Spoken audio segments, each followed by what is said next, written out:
കൊച്ചിയിലേക്കാണ് വിഷ്ണു സുരേഷ് വിവരങ്ങളുമായി ചേരുകയാണ്.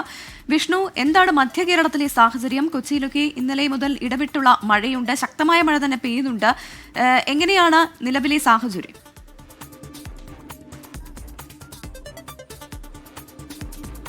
ഇന്ന് രാവിലെ മുതൽ തന്നെ മഴ ശക്തമാണ്. അല്പസമയം മുമ്പ് ആരംഭിച്ച മഴ ഇപ്പോഴും തുടരുകയാണ്. ഇന്ന് കൊച്ചിയിൽ ഓറഞ്ച് അലേർട്ടാണ്. ഇന്നലെ മഴയുണ്ടായെങ്കിലും കാര്യമായ മഴക്കെടുതികളൊന്നും റിപ്പോർട്ട് ചെയ്തില്ല എന്നുള്ളതാണ് ഏറ്റവും ആശ്വാസകരമായ കാര്യം. സമാനമായ സാഹചര്യം ഇന്നും ഉണ്ട്. അതിശക്തമായ കാറ്റ് പല ഘട്ടങ്ങളിലും വീശുന്നുണ്ട്. 50 മില്ലിമീറ്റർ വരെ വേഗത്തിലാണ് കാറ്റ് വീശുന്നത്. കൊച്ചിയെ സംബന്ധിച്ചിടത്തോളം ആശങ്കയുള്ളത് തീരദേശ മേഖലകളിലാണ്. പ്രത്യേകിച്ച് ചെല്ലാനം, കണ്ണമാലി, അതോടൊപ്പം എടവനക്കാട്, വൈപ്പിൻ മേഖലകളിലാണ് ആശങ്കകൾ ഈ മഴക്കാലവുമായി ബന്ധപ്പെട്ട് നിലനിൽക്കുന്നത്. ഇന്നലെ ഉച്ചയ്ക്ക് ശേഷം കണ്ണമാലി പ്രദേശത്ത് ശക്തമായ കടലുകയറ്റം ഉണ്ടായിരുന്നു. അവിടെ ഈ ജിയോ ബാഗിന്റെയും അതോടൊപ്പം കടൽഭിത്തിയുടെയും ഒക്കെ അഭാവം വളരെ ശക്തമാണ്. ഇന്നലെ അതുമായി ബന്ധപ്പെട്ടുള്ള പ്രതിഷേധങ്ങളൊക്കെ നമ്മൾ കണ്ടതാണ്.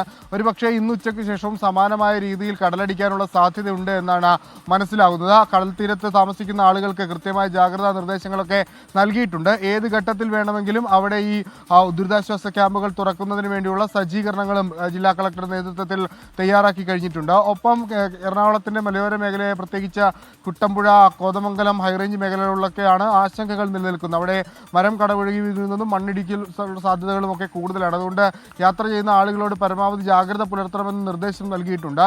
എറണാകുളം നഗരത്തിൽ വെള്ളക്കെട്ടുകൾ കാര്യമായി രൂപപ്പെടുന്നില്ല. മഴ പെയ്യുന്ന ഘട്ടത്തിൽ വെള്ളക്കെട്ടുകൾ ഉണ്ടെങ്കിൽ തന്നെ അതൊരു 5 മിനിറ്റിന് ശേഷം വെള്ളം ഇറങ്ങിപ്പോകുന്ന സാഹചര്യമാണ് പലയിടങ്ങളിലും ഉള്ളത്. പക്ഷേ നേരത്തെ അങ്ങനെ ആയിരുന്നില്ല സ്ഥിതിവിശേഷങ്ങൾ. മണിക്കൂറുകളോളം വെള്ളം കെട്ടിക്കിടക്കുകയും പിന്നീട് അത് വലിയ ഗതാഗത കുരുക്കിലേക്കൊക്കെ പോകുന്ന സാഹചര്യങ്ങൾ ഉണ്ടായിരുന്നു. പക്ഷേ ഇത്തവണ ഈ 2 ദിവസങ്ങളിലായി അത്തരമൊരു സാഹചര്യം രൂപപ്പെട്ടിട്ടില്ല. പക്ഷേ വരും ദിവസങ്ങളിൽ മഴ ശക്തമായാൽ എന്താകും സ്ഥിതി എന്ന കാര്യത്തിൽ വ്യക്തതയില്ല. ഈ ദേശീയപാത നിർമ്മാണം നടക്കുന്ന ഇടപ്പള്ളി ഭാഗത്തൊക്കെയാണ് ഒരല്പം വെള്ളക്കെട്ട് രൂക്ഷമായുള്ളത്. ഈ ബൈക്ക് യാത്രികരോട് ശ്രദ്ധ പുലർത്തണമെന്ന് പറഞ്ഞിട്ടുണ്ട്. റോഡുകളിൽ പലയിടങ്ങളിലും ഒക്കെ കുഴിയുണ്ട്. ആ ഒരു പശ്ചാത്തലത്തിൽ വെള്ളം കെട്ടിക്കിടക്കുന്ന സാഹചര്യത്തിൽ അപകടത്തിന് സാധ്യതയുണ്ട്. അതുകൊണ്ട് ബൈക്ക് യാത്രക്കാരടക്കമുള്ള ആളുകൾ ജാഗ്രത പുലർത്തണമെന്ന നിർദ്ദേശം നൽകിയിട്ടുണ്ട്. ടിക്കെ ശരി, വിഷ്ണു സുരേഷ് കൊച്ചിയിൽ നിന്ന് വിശദാംശങ്ങൾ പങ്കുവയ്ക്കുകയായിരുന്നു. ഇനി കാസർഗോട്ട് നിന്ന് അരുൺ പാറക്കൽ കൂടി നമുക്കൊപ്പം ചേരുന്നുണ്ട്. അരുൺ പാറക്കൽ, ജില്ലയിൽ റെഡ് അലേർട്ട് നിലനിൽക്കുന്ന സാഹചര്യമുണ്ട്. വടക്കൻ കേരളത്തിലാണ് ഇന്ന് പ്രവചനപ്രകാരമാണെങ്കിൽ വടക്കൻ കേരളത്തിലാണ് ഇന്ന് മഴ ശക്തമാവാൻ പോകുന്നത്, അതിശക്തമായ മഴ ലഭിക്കാൻ പോകുന്നത്. എന്താണ് കാസർഗോഡ് ജില്ലയുടെ സാഹചര്യം? ഇന്നലെ രാത്രിയിലൊക്കെ സ്ഥിതി എങ്ങനെയായിരുന്നു?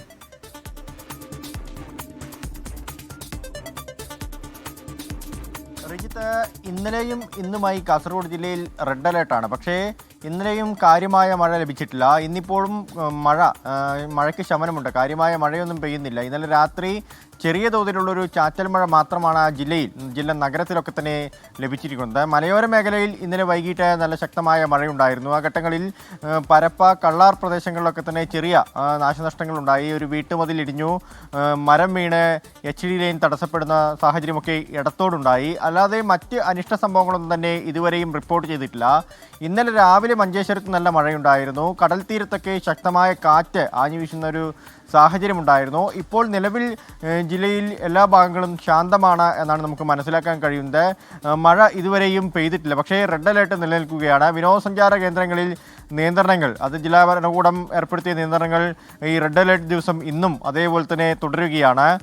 റാണിപുരം അതുപോലെ തന്നെ ബീച്ച് ഭാഗങ്ങളിലൊക്കെ തന്നെ നിയന്ത്രണം ഏർപ്പെടുത്തിയിട്ടുണ്ട്.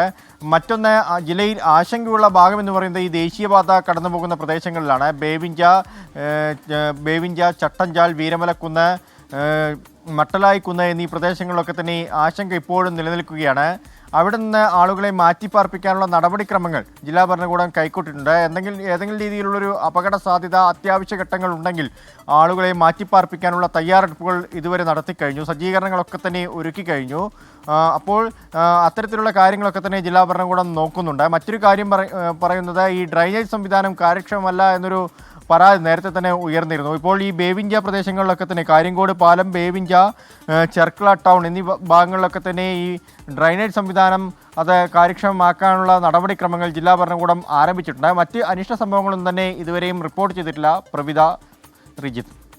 ശരി, അരുൺ പാറക്കലാണ് കാസർഗോഡ് വിവരങ്ങൾ നൽകിയത്. ഇനി വിപിൻ സി വിജയനിലേക്ക് പോവുകയാണ്. മലപ്പുറത്ത് നിന്ന് വിപിൻ ചേരുകയാണ്. Vipin, good morning.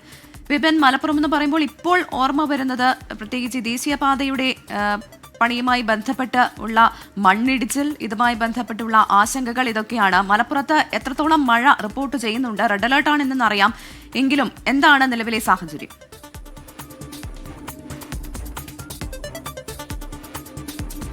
Good morning Pravitha. Rijith, ഈ പറഞ്ഞതുപോലെ തന്നെ ഇന്നും നാളെയുമാണ് റെഡ് അലേർട്ട്. പക്ഷേ കഴിഞ്ഞ ദിവസങ്ങളിൽ ആരംഭിച്ച മഴ ഇപ്പോഴും കനത്ത് തന്നെ നിൽക്കുന്നു എന്നുള്ളതാണ്. കനത്ത മഴയാണ് ലഭിച്ചുകൊണ്ടിരിക്കുന്നത്. ഇന്നലെ രാത്രി തുടങ്ങിയ മഴ അത് കൂടിയും കുറഞ്ഞും ഇപ്പോഴും പെയ്യുന്നു എന്നുള്ളതാണ് നിലവിലെ സ്ഥിതി. ഇന്നിപ്പോൾ ഈ പുലർച്ചെ സമയത്ത് മാത്രമാണ് അല്പമെങ്കിലും ഒരു ശമനമുണ്ടായത്. ഈ ദേശീയപാതയിലെ വലിയ കുഴികൾ രൂപപ്പെട്ടത്, അതിലേക്ക് വെള്ളം കൂടുതൽ ഇറങ്ങുമ്പോൾ ഉണ്ടാകുന്ന ആശങ്ക, അത് ഒരു വഴിക്ക് നിൽക്കുന്നുണ്ട്. ഒപ്പം തന്നെ മലപ്പുറത്തെ സംബന്ധിച്ച് മലയോര മേഖലയാണ്. ഈ മലയോര മേഖലയിൽ ഉണ്ടാകുന്ന ഇതിനു മുൻപ് പ്രകൃതി ദുരന്തങ്ങൾ ഉണ്ടായിട്ടുള്ള സ്ഥലമാണ്. അതുകൊണ്ട് തന്നെ കൂടുതൽ ജാഗ്രത വേണം. ജില്ലാ ഭരണകൂടം അതീവ ജാഗ്രതാ നിർദ്ദേശമാണ് പുറപ്പെടുവിച്ചിരിക്കുന്നത്. ഇവിടേക്കുള്ള ടൂറിസ്റ്റ് കേന്ദ്രങ്ങളൊക്കെ തന്നെ ഈ മലയോര മേഖലയുമായി ബന്ധപ്പെട്ട് കിടക്കുന്നതാണ്.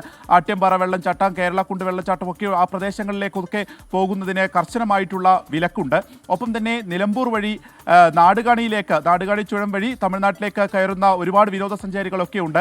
അത്യാവശ്യ കാര്യങ്ങൾക്കല്ലാതെയുള്ള അതുവഴിയുള്ള യാത്ര പൂർണ്ണമായും നിരോധിച്ചിട്ടുണ്ട്. അവിടുത്തെ ചെക്ക് പോസ്റ്റുകളിൽ അതിന് കർശനമായിട്ടുള്ള പരിശോധനകൾ നടക്കും. ഇന്ന് ജില്ലയിലെ എല്ലാ വിദ്യാഭ്യാസ സ്ഥാപനങ്ങൾക്കും അവധി പ്രഖ്യാപിച്ചിരിക്കുകയാണ്. ഒപ്പം തന്നെ ജില്ലയിലെ ഒരു പ്രത്യേക സാഹചര്യം കൂടി കണക്കിലെടുത്ത് NDRF സംഘം മലപ്പുറത്തേക്ക് വരുന്നുണ്ട്. അത് ചെന്നൈ അറക്കോണത്തു നിന്നുള്ള സംഘം അല്പസമയത്തിനകം തന്നെ എത്തിച്ചേരുമെന്നുള്ളതാണ് നമുക്ക് മനസ്സിലാക്കാൻ സാധിക്കുന്നത്. 26 അംഗ സംഘമാണ്. അവർ നിലമ്പൂരിലായിരിക്കും ഇതുമായി ബന്ധപ്പെട്ട് ക്യാമ്പ് ചെയ്യുക. കൺട്രോൾ റൂം തുറന്നിട്ടുണ്ട്. അത്യാവശ്യമായിട്ട് ഈ മലയുടെയൊക്കെ താഴെയൊക്കെ താമസിക്കുന്നവർ ബന്ധുവീടുകളിലേക്കോ അല്ലെങ്കിൽ ജില്ലാ ഭരണകൂടം പറയുന്ന സ്ഥലങ്ങളിലേക്ക് മാറാൻ തയ്യാറാകണമെന്നുള്ള നിർദ്ദേശം കൂടിയുണ്ട്. മഴ കനത്ത് പെയ്യുന്നു. അതുകൊണ്ട് തന്നെ പല ഭാഗങ്ങളിലും, ജില്ലയിലെ പല ഭാഗങ്ങളിലും വെള്ളക്കെട്ട് ഇതിനോടകം തന്നെ രൂപപ്പെട്ട് കഴിഞ്ഞു. പക്ഷേ വലിയ രീതിയിലുള്ളൊരു അപകടം ഉണ്ടായിട്ടില്ല. കാരണം ഈ മഴയ്ക്കൊപ്പമുള്ള കാറ്റ് അത് അത്ര ശക്തമായിട്ട് വീശുന്നില്ല എന്നുള്ളത് മാത്രമാണ് ചെറിയൊരു ആശ്വാസമുള്ളത്. പക്ഷേ ഇന്നലെ കൊണ്ടോട്ടി ഭാഗത്ത് കാറ്റ് വീശുകയും വലിയ രീതിയിലുള്ള കൃഷിനാശം ഉണ്ടാവുകയും ചെയ്തിട്ടുണ്ട്. ആയിരക്കണക്കിന് വാഴകൾ ഈ പ്രദേശങ്ങളിൽ നശിച്ചിട്ടുണ്ട്. കർഷകർ പ്രതീക്ഷിച്ചതിനേക്കാളും മുൻപ് മഴ വന്നതിൻ്റെ ആ ഒരു പ്രതിസന്ധി നിൽക്കുകയാണ്. ഇപ്പോഴും മൂടിക്കെട്ടിയ ഒരു അന്തരീക്ഷത്തിൽ എപ്പോൾ വേണമെങ്കിലും മഴ പെയ്യാമെന്നുള്ള സാഹചര്യമാണ് ഇടയ്ക്കിടെ ജില്ലയിൽ നിലനിൽക്കുന്നത്. പ്രവിത. ശരി, വിപിൻ സി വിജയൻ വിവരങ്ങൾ നൽകുകയായിരുന്നു. മലപ്പുറത്ത് ഇന്ന് റെഡ് അലേർട്ടാണ് നിലനിൽക്കുന്നത്. ചെന്നൈയിൽ നിന്നുള്ള NDRF സംഘം ഇന്ന് മലപ്പുറത്തേക്ക് എത്താൻ പോകുന്നു എന്നുള്ളതും ഒരു പ്രധാനപ്പെട്ട വിവരമാണ്.